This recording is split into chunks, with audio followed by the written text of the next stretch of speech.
Ooh. Huh? Deja vu, folks. Deja vu. That's right. 2 days in a row, I got you with the old Warpstone mine here. Welcome to the Warpstone mine, by the way. This is the HeirofCarthage.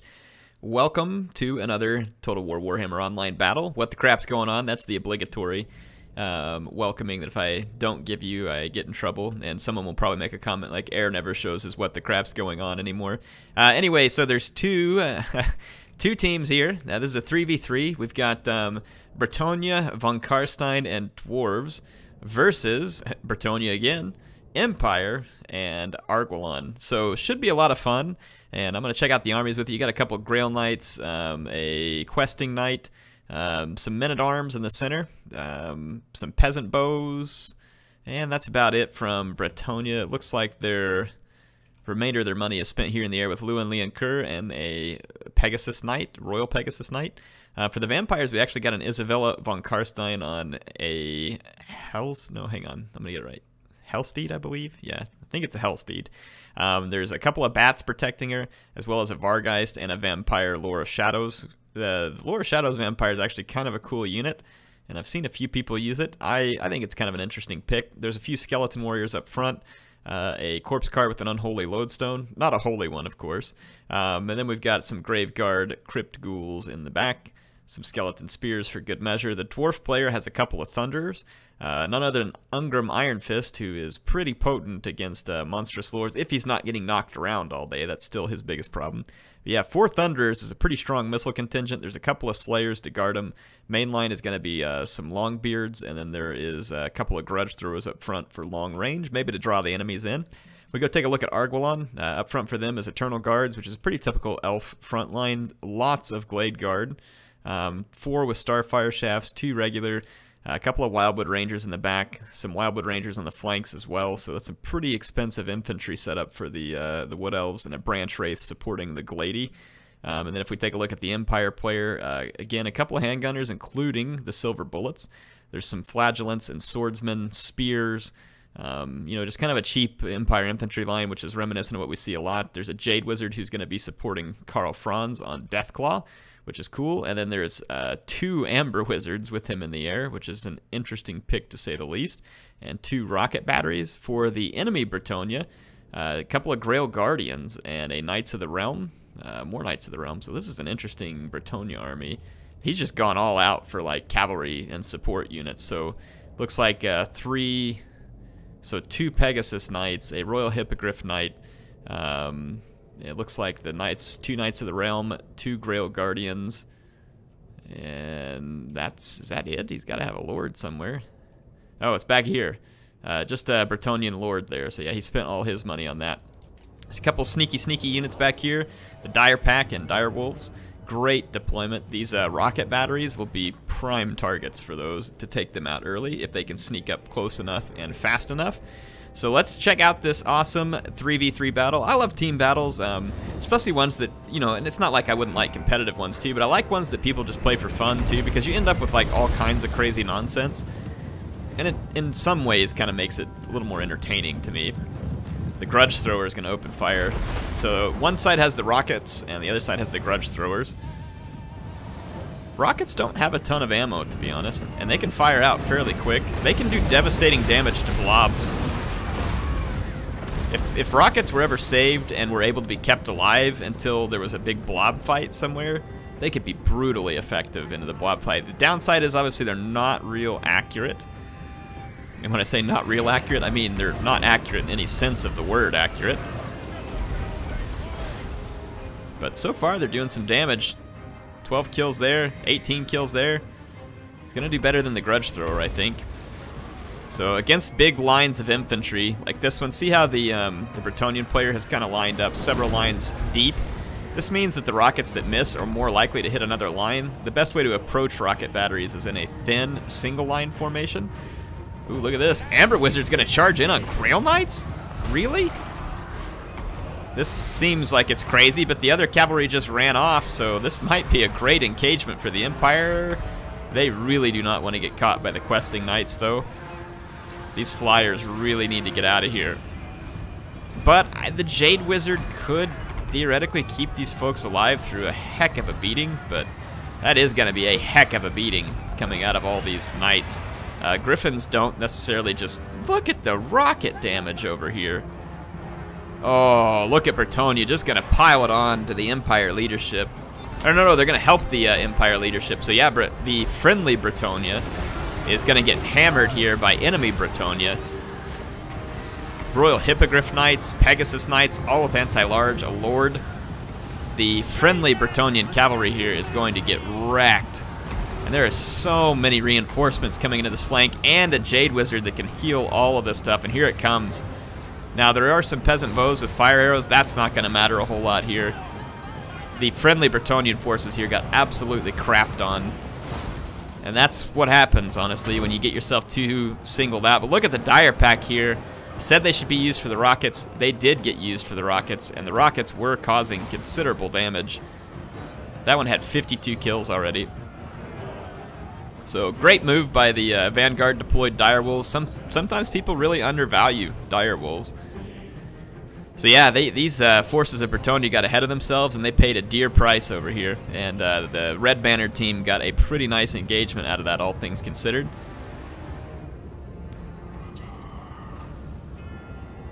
Killed several Bretonnian cavalry units, though. These guys took more damage than I would have thought. I don't know if maybe there's friendly fire or something else going on there. That's actually a surprising amount of damage. I don't know exactly how that happened. Oh, look at this. The Glade Guard with Starfire Shafts are going to start unloading on the Corpse Cart. The Corpse Cart really ought to just back up, because just going straight forward into this, it's going to get wrecked. Corpse Cart doesn't have a ton of armor, so a Starfire Shaft is a little bit of overkill on it, but I mean, you don't have anything else to shoot at it, you might as well. I'd like to see the Thunderers contend with some of the Elven Archers, because Thunderers actually have a shield, really good armor, and there's some magic resistance on Dwarves, and Glade Guard with Starfire Shafts are magical attacks, as well as flaming. So that would be a cool way to use the Thunderers to push these guys back, because the range really isn't any... It's not too different, only 10 different. The Grudge Thrower's been putting some pressure on this blob of units, which is pretty cool. There's an Earthblood being used there to heal up these units, but Earthblood won't matter a lot if the Grudge Thrower is just like straight up killing unit models, because with the dead unit models, Earthblood doesn't resurrect them like Invocation and the Heck. So Earthblood is actually, I mean, it's fine if you use it on high value units, but it's really best if you're using it on single model units like Lords or Stanks. Or Demigryph Knights are another good example. Cavalry units. Look at the Vargeist and the Bats here, and I'm starting to suffer some frame rate loss here for sure. Yeah, check it out. With all of these Wildwood Rangers here, I do expect that this is going to be a relatively short fight. All those Bats and Vargeist are going to want to get the heck out of Dodge, but they're just distracting the archers while this fight begins. And you're going to see the Flying Corps here, again, really wanting to kill the Corpse Cart, and they're going to easily do so there. Skeleton Spear's too slow to react, but here comes the Vampire Flying Force. Isabella's pulled free. Going to try and use all of her Bats and Vargeist and the Lure of Shadows to pin these guys down. And then look, some help from the friendly Bretonnian player. And now the Empire Air leadership is in a much less favorable position than it was earlier. They really could use some help from this Bretonnian Lord here. He's going to come in as well. So we've got quite the aerial brawl going on over here, like so much to it's just crazy. Let's see if they've been using any enfeebling foe or anything else like that. Stand your ground. Enfeebling foe from the Lure of Shadows can be quite good. Yep, and it has been used, and it's being used quite effectively against Karl Franz. Let's see what the rest of the battle looks like. So the Bretonnia on Bretonnia action over here can get kind of confusing because the banners are red and blue, and the red and blue is what separates the two teams as well. The Thunder is kind of sitting back and firing at the Elves. That's definitely a good call. You know, use your ammunition, make it worthwhile. The Elven Archers aren't going to be super good versus the Thunders, and they're not under a lot of threat right now, so take your time with the Thunders and get it right. This giant aerial brawl here is very important for both teams at the moment. And now the remaining Bretonnian Lord is getting ganged up on pretty hard. I don't think he can survive in there for too long. But the forces of von Karstein and Bretonnia are getting pushed back by the Tattersouls. And some rear charges here. Very nicely done with the Knights of the Realm by the red-bannered Bretonnia player. And then these Wildwood Rangers are going to look, they've already got 100 kills. They're going to absolutely clean house. So the Dwarf Thunderers now, though, getting some pretty serious work done over here. They are killing a lot of Blade Guard, and then these Thunderers took up an excellent flanking position. Look at this, no mobility challenge from the Elves. Means that the Dwarves didn't have to worry about it, and they've taken the time to position on the flanks, and they're going to get an absurd number of kills. I like actually throwing some Slayers at these Wildwood Rangers, because the Wildwood Rangers don't have armor, and Slayers come with high attack. Nice job here by the Dwarf player on this flank. Really doing a good job for his team. There are some Eternal Guard that have gotten into these Thunders, and they could use some help from, say, like Isabella or some other unit. You don't want to lose those Thunders, because they could be critical later on. The friendly Bretonia player with the Royal Pegasus Knights now is running down a ton of Elven Archers. There's a little bit of support from some regrouped Amber Wizards that were healed up by the Jade Wizard. So, yeah, the Elf player over here got absolutely smashed, though, by the Dwarf player. And it looks like these Eternal Guard now are going to be challenged by Longbeards, and that'll be kind of a long fight. Neither one of these units has a ton of attack. And Eternal Guard do have some armor piercing. They can actually be somewhat dangerous. Look at these Wildwood Rangers, 152 kills before giving in. 152 over here, but look how much more health they have. These Wildwood Rangers are really tanking it out.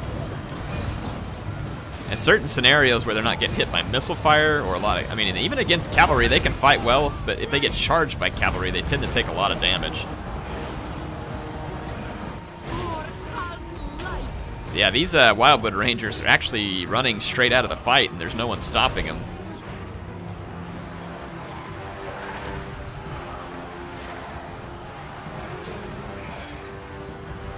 Yeah, we got a pretty good fight going on here, team. With the red team and the green team, the Empire Infantry assaulting the Vampire Infantry here. And the Vampire Infantry has the support of a Necromancer, so it'll be healing and it'll be supported well. Isabella is also in that combat. There's Dwarf reinforcements coming. This flank out here is all wrapped up. Lewin is still alive, Isabella's still alive, and I don't understand how at this point Ungrim wouldn't be alive. He's pretty tough to kill. Yeah, here he is up here. He's chasing down the Branch Wraith. So the aerial battle, it happened and it looked like the red team kind of suffered in it, but there's still a couple of aerial units that survived, and they're going to be used against these Thunderers here. And there's some handgunners up on the hill firing down here into the dwarves as well. They'll do some nice armor-piercing damage. Ungrim is swinging down the hill to try and take on these Amber Wizards. If he gets a hold of them for very long, he can do some intense damage. And there's the Lewin there too, chasing off the Amber Wizards. So they're going to be forced back. This infantry fight is going to turn out to heavily favor. Now the Tattersouls, though, they won't break. But the Tattersouls won't be very good against the Longbeards, because the Longbeards have too much armor. The only benefit they'll have here is that they don't rout. So yeah, if they can just cause enough damage to the Tattersouls real quick, and there's some cavalry actually coming to support the Tattersouls. It's a Grail Guardian. Oh crap, it's 2 Grail Guardians. And the Grail Guardians will actually tank an absurd amount of damage here, but with the Thunderers, if the Thunderers will just start to fire into the Grail Guardians, they can help mop that up. Some nice flank charge by more Longbeards, and good support from the flying units, because the Grail Guardians could actually cause some pretty intense damage to all this infantry. But there's some nice support coming in from the Dwarf player, and I like how they just keep the Runesmith back, playing smart. The Elf player is kind of having to regroup out here. The Glady's still in good health, and the 2 Empire Flyers are kind of kiting away and trying to regroup some of their forces, while the Slayers are actually kind of pressuring this flank. It might not be a bad idea just to sacrifice these Slayers, run these back over here to rejoin, and then just confront the regrouped units after they've mopped up the Tattersouls. And look at this nice blocking job by the Vampire player here to block the Tattersouls in. So there's no retreat. It also helps block the Grail Guardians. But look how tanky Grail Guardians are. They're up against some pretty significant forces here. And it looks like the Grail Guardians were trying to attack a different target or something. The Royal Hippogriff Knights, in pretty solid health here. And they've come down and attacked a Thunderer unit, and they're going to be attacked by Lewin. It's kind of interesting to see Lewin fighting Royal Hippogriff Knights, which would normally be supporting him. Over here, the Slayers got caught up with some regrouped Wildwood Rangers, and the Slayers are taking a lot of fire from the Elven Archers, and they are definitely not going to like that. Let's take a look at these awesome Amber Wizards. These are such cool-looking units. This game really is beautiful. cannot wait for Warhammer 2 because they've done such a good job with this one that honestly, it's their game to lose. I say their CA. They have everything to win in Warhammer 2. If they can at least hit the benchmark they set with Warhammer 1, they're in good shape. But if they bring in some new stuff too, which I think they will, they're going to crush it. And I'm excited for them because this has been such a good game, and I would love to see a follow-up to it be even better. Let's watch Ungram. We haven't seen a lot of Ungram action. Let's get my... Yeah, sorry I'm always going under the map. That's the price you pay when you try and use the debug camera. It gives you better angles, but sometimes means I go beneath the ground. Man, I love this. This is great. Look at the vampire, the skeletons moving up here. The elven archers have regrouped in the back, and the starfire shafts are whizzing in there. Look at these thunders firing up the hill. It's a pretty sweet looking action. These regrouped Empire infantry are under fire from the dwarves. Charging down the hill, maybe hoping for some redemption.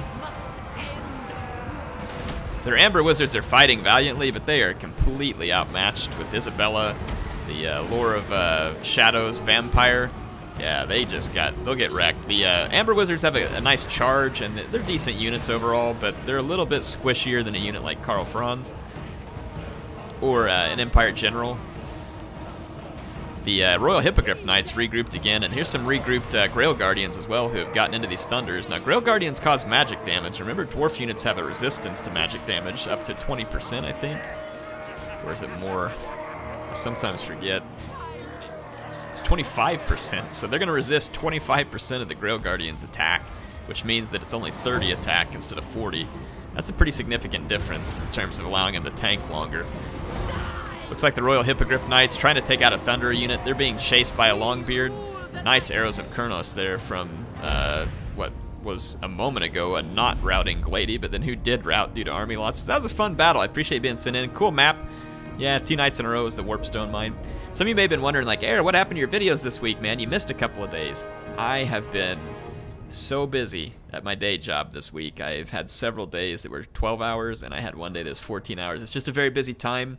There's a lot that's going on. It won't stay this way, but if I have like a night where I'm not producing a lot of content this week, it's because so much is going on. Now, next week I'm on the road, actually, for work. I'll actually be out doing some work in another state. I will take my gaming laptop with me, and I'll be recording on the road.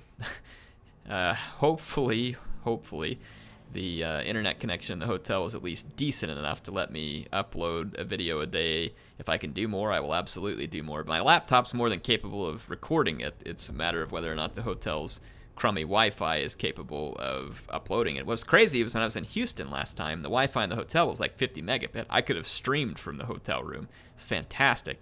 And then the most recent trip I took down to Dallas, oh my gosh, like the hotel room Wi-Fi was like 0.5 megabits. It was just terrible. Any case, I get whatever I get, and I'll be excited to kind of show you all whatever videos I can get out while I'm out there next week, and I'll do as much as I can up to that point. So Uncle Gant, Haribo, Master of the Hunt, No Lives Matter. This must be Gorbul's spokesman right there. Abel 5600, Big Daddy. Thank you all for the fun games. For the fun battle. I enjoyed it. Thank you all for playing in it, and thank you for submitting. And I'm going to assume Uncle Gant was the guy who submitted it because he's up here on top. But in any case, let's take a look at some of the key units here. So for the vampires, this Graveguard actually did some good work. Isabella doing very nicely there too. And then let's switch over to Haribo here with the dwarves. I really like the dwarf players' tactics in this game, like getting around the flank, doing a good job with his thunders, caused a lot of damage with his artillery. I just thought the dwarf player played pretty smart overall here. Master of the Hunt definitely got kind of whipped on early, but managed to keep his lord around until the late game, which was very critical in helping to support against enemy lords.